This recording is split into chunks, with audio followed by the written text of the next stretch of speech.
My grandmother is getting pretty old now, so she tells this story more often than she used to.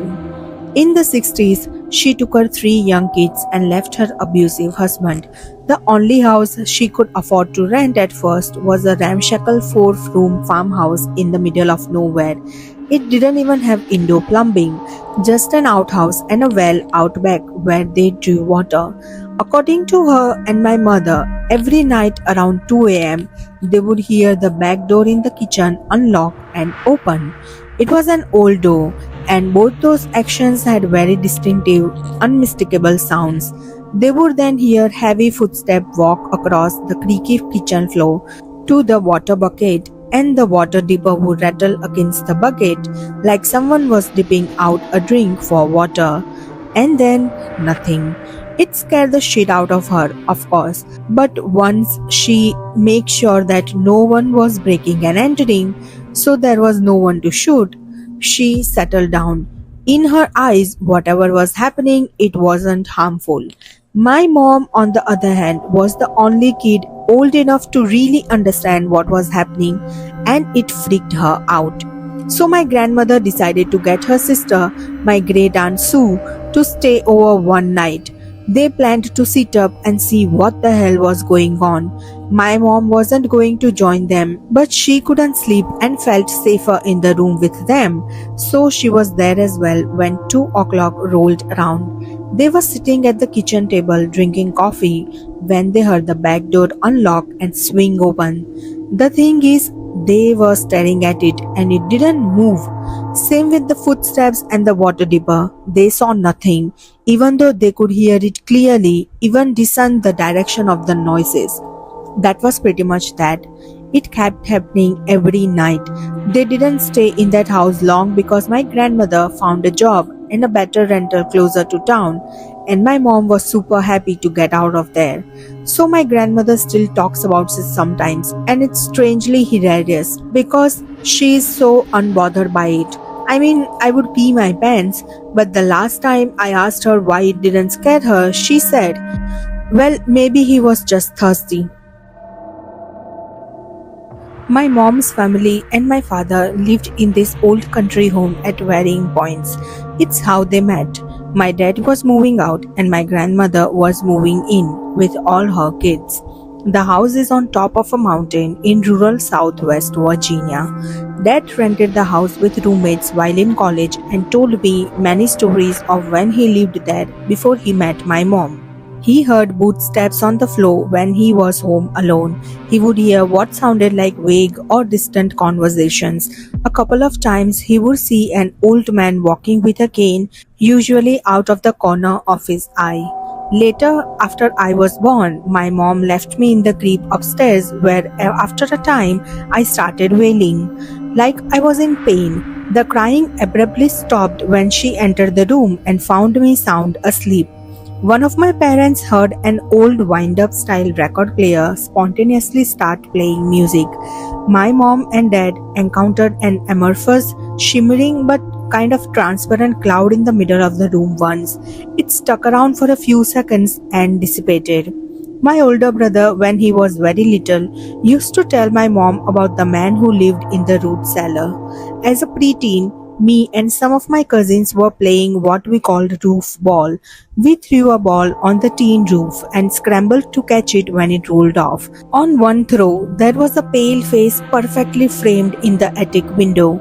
My mom, sister, and I flew in from out of state to spend Christmas with the family. When I was a teenager, I stayed in the smallest bedroom upstairs and woke up to motion across the room. It looked kind of like someone slinking into the closet. A very brief thing. Stayed on a pull-out bed in the same room as my mom and sister for the rest of trip. The house was neat, very old even when my parents were young. It was purchased by a preservation society when I was a young adult, where the house was returned to its original glory. I think it is a wedding or events venue now, but to my family, it was always just an old Appalachian country house. The following story were told to me by my grandmother a few years back. She was visiting us a few days ago when I asked her to retell us the story. I don't know if it's true or not, but I believe her, being a person who believes in ghosts, spirits, God, and etc. It goes as follows. It was when my mom was in 6th or 7th grade. The year was 1991, I guess. All my grandma's daughters, a total of 5 sisters, including my mom, plus her son, were home. My granddad was at work at the time. It was around 9 p.m. at night. All my aunts, including my mom and my uncle, were all huddled in the bedroom with my grandma. Then there was a knock on the door. My grandma, being the brave woman she was, went to answer the knock. Before she opened the door, she asked who it was, and to her shock, someone said, "It's me, let me in." The only catch was it was my mom's voice. Nana, that's what I call my grandma, was shocked to hear it. It was obviously not possible that it would be my mom, as she was sitting right inside. Now, after hearing the voice, my Nana knew something had to be done to protect her kids. So she told everyone to grab a weapon. When everyone was armed with either kitchen knives or long wooden sticks, they went to the door and my Nana shouted, "Who's there? I know you are not my daughter." There was silence, and then they heard a very, very, very creepy laugh. Way creepier than any horror movie. They waited a few minutes, then my mom, being the oldest, got fed up and opened the door. There was no one there except a piece of thread worn on the feet. The thread was not there before, my Nana told me, and the front gate was also locked. Everyone was spooked out and they went to bed. Nothing happened since. My mom doesn't remember anything, but I guess it's a given since it's been 31 years since this incident. She's 43 now and I am 14. I have always known that my family wasn't like others. Growing up in a small town in the middle of nowhere, you catch little whispers, a story here, a rumor there. But there was one thing that was always consistent. My family was cursed. The elders always tried their best to protect us kids. "Hush, child," my mother said, comforting 12-year-old me. Children can be quite cruel sometimes. On that day, I remember them being a lot more vicious. The daily ritual of being called names and having suspicion-ridden stares directed at me had finally gotten to me. It was a cycle that would repeat throughout my childhood. "They are jealous of the life you have," she said, wiping away my tears. And thinking about it now, she was probably right. Hidden behind the stories was a collective maliciousness that came from a place of envy. I admit I did grow up privileged. My family was notably wealthy. We owned a large piece of land with an old mansion that housed 4 generations of the Arbor family. A younger mind never really questions its own being. The innocence of a child seeks to learn more about the world around itself. I was the same way, never questioning how my family came to be so affluent. All I was told was that we used to be farmers and that somehow my great great granddad made a fortune in trade. Ever since then, my family has owned some part of major business in our town. In similar parts of the world, such as this, faith plays an important role in the daily lives of the people. The Catholic Church was an important point of integration for most people living here. My mother, being a devout Catholic, would attend this church from time to time, but other than that, most of my family never really indulged in it. It wasn't just that religion was not really important to the Arbor family, but with the way the elders approached it, it was almost as if it was a source of great discomfort. Even though my dad never really cared as much, my mom's visit to the church had been the cause of many arguments and conflicts at home. One of the earliest incidents I can remember happened when I was around 10 years old. My imagination ran wild, and I was aware of the stories surrounding my family by this time, but the seriousness of it just hadn't set in yet.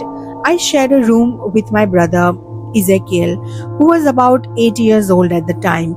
We both had a fear of the dark, and so it was decided that we would feel much better if we shared a room rather than try to make it through the night by ourselves.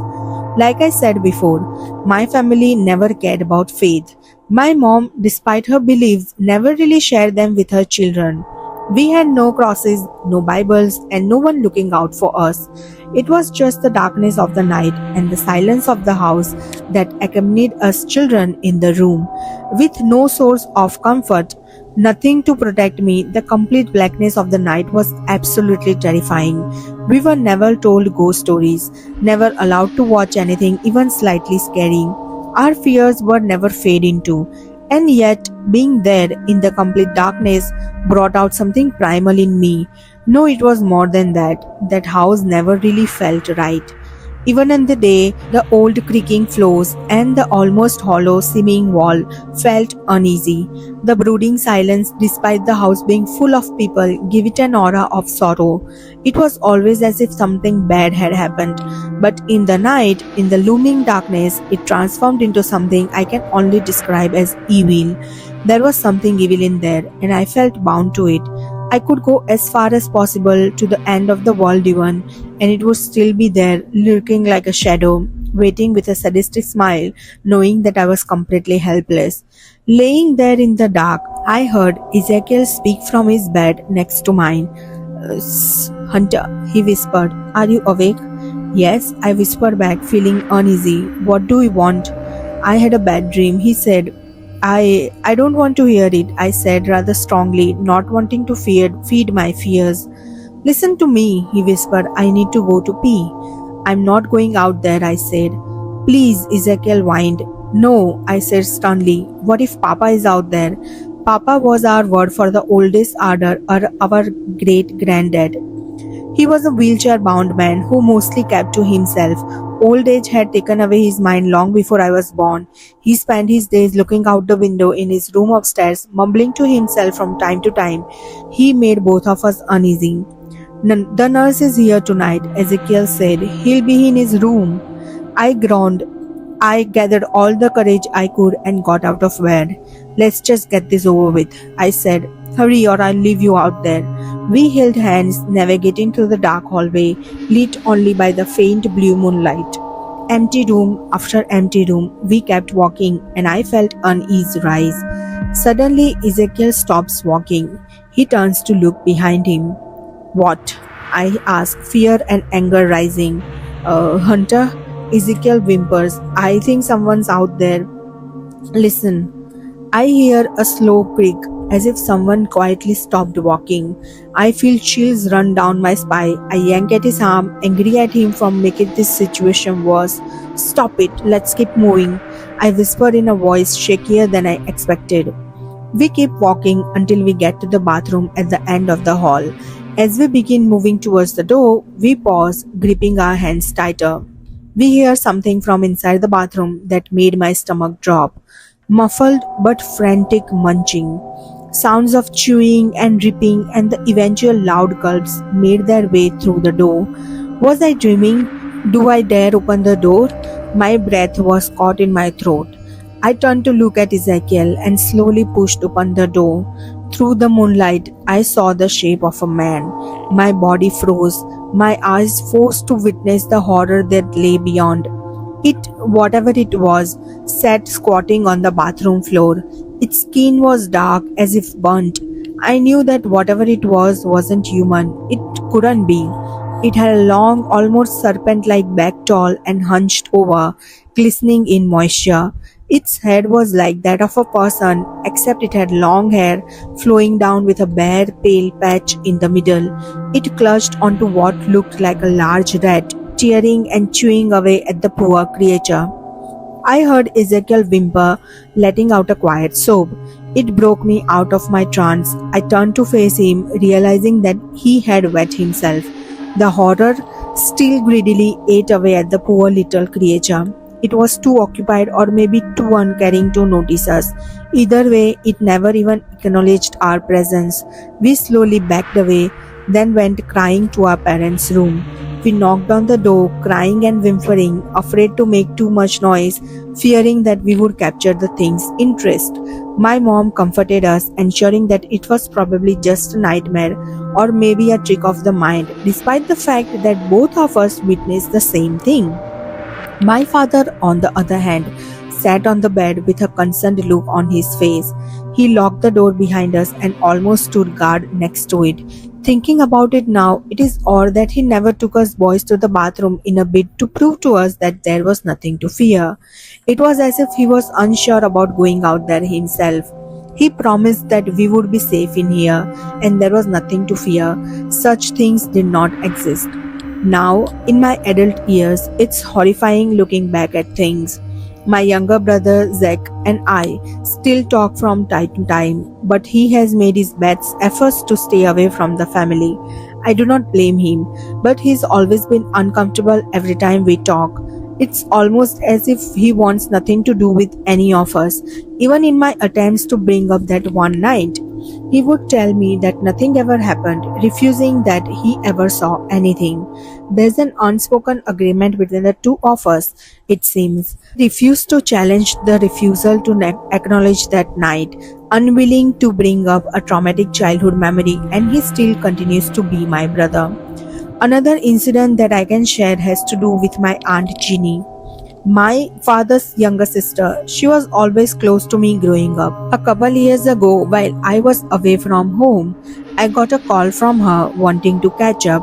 Since it was a weekend, we talked for hours, reminiscing about every memories we shared. After she finished sharing one particular story, recalling the time she and my father were children and that she startled my father one night, causing him to take a fall down the stairs, I remember my own experiences in that house. Since it was a topic I had learned to avoid talking about growing up, I figured that as an adult, I was more likely to get an answer. I asked my aunt about the house and if she has had any strange experiences. She went silent. I could practically feel her discomfort through the phone, but before I could change the topic, she answered. I've never really wanted to talk about this with you kids, but I suppose you are old enough to know now. I held my breath, wanting to hear what she had to say. My mother, your grandma, died when your dad and I were very young. Things were somber for a whole year. Abby was the oldest of us kids, and even though she was old enough to understand, she never really recovered. You see, Grandma died of a heart attack. She was out in the garden when she passed. That's where Papa, your great granddad, found her. I thought back of my Aunt Abby. I never really had memories with her. She was rather a quiet woman I saw maybe twice in my life. My aunt continues, he never had the heart to tell us kids, and so our dad was the one to break the news to us. We were devastated. Me and your dad cried for days, finding comfort in each other. Dad was completely heartbroken, and Papa had completely withdrawn, spending most of the days in his room. Aunt Gemma and Uncle Ted were out of town with their kids that week. We had no one to really turn to, and so your dad and I could pretty much care for ourselves, but not Abby. You see, your Aunt Abby, my aunt let out a breath, uneasy. Aunt Abby didn't believe that mom had passed away. She would spend hours alone in the night talking to mom and giggling to herself. It was really starting to creep us out. Papa and Dad grew increasingly concerned when she did this 3 nights in a row. The next day, Dad tried to talk to her about it, and Papa would too. But she was stubborn as ever, denying their attempts. On that night, I heard my aunt's voice change after that. She sounded distressed. Before I could ask her if she was okay, she continued. Abby was in her room that night, talking and giggling as usual. Me and your dad stood out the room, listening and wondering if we should do something about it. Your dad wanted to yell at her, but both of us were too afraid to do anything about it.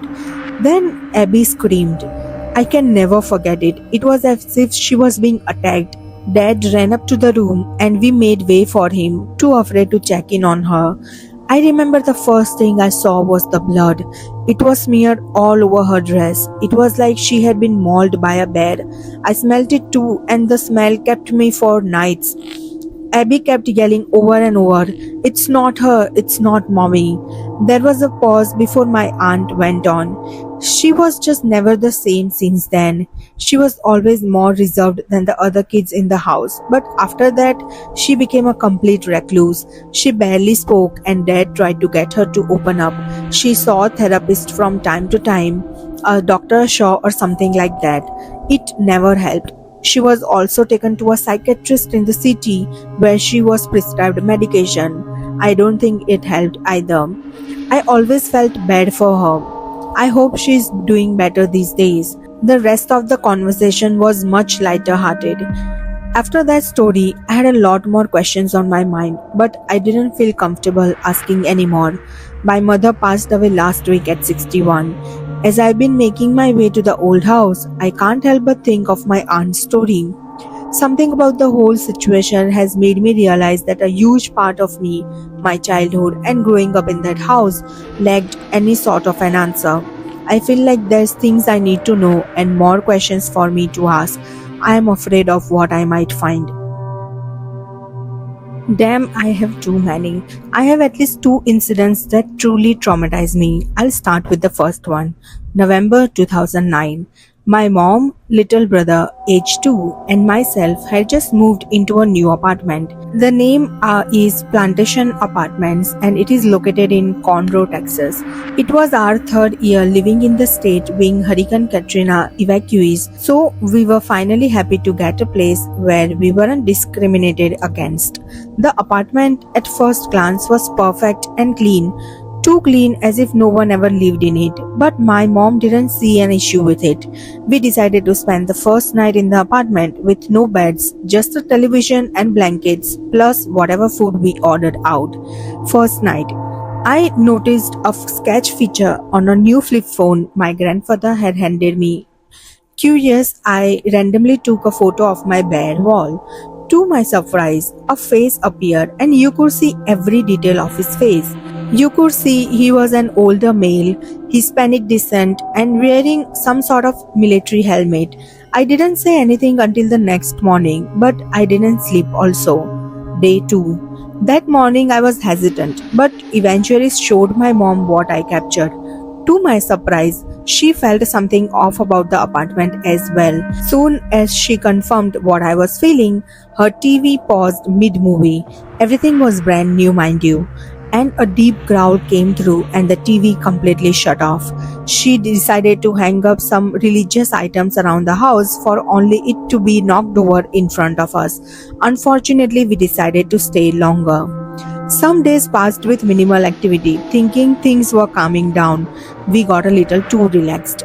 It went from just hearing sounds to a frozen 20-pound brisket sliding violently across the kitchen counter, barely missing my mom's head. She decided it was enough and went to property management. They disclosed no one ever stays in the apartment more than 1 month and felt something following her whenever she showed the apartment to future tenants. Believing us, he gave us another apartment. We just had to wait until it was finished being cleaned out. During the waiting period, I was left home with my brother while my mom worked in the woodlands at HEB. I was in the shower when I heard my brother's muffled screams. I ran into my room to find him being pushed into the window, face against glass. You could hear the glass starting to crack. I ran to remove him from the window only to be met with so much force. Literally had one foot pressed against the wall trying to remove him until he was finally released. I eventually calmed down, put on some music, tried to call an adult for help, made lunch and returned to my room. As we are watching a Spider-Man movie, that same happened. Movie paused, deep growl came through the speakers and shut off the TV. This time my closet light came on and you could see from the cracks a shadow walking back and forth pacing. He paced for maybe 3 minutes before stopping and turning the doorknob. I had my brother by the back of his shirt before and darted down the stairs. No jacket or shoes, not even pants was on my body, just the t-shirt and cell phone. I was half a naked 15-year-old sitting at our apartment playground until someone came for us trying to keep warm. Cold and hungry, that was the longest 5 hours I ever waited. Trying to retrieve anything from our place was damn near impossible. He would just stand between the balcony blinds watching and waiting. We finally moved into another apartment within the same complex, and he followed us the first week, walked our balcony but never entered the apartment. My aunt and her son was his next victim.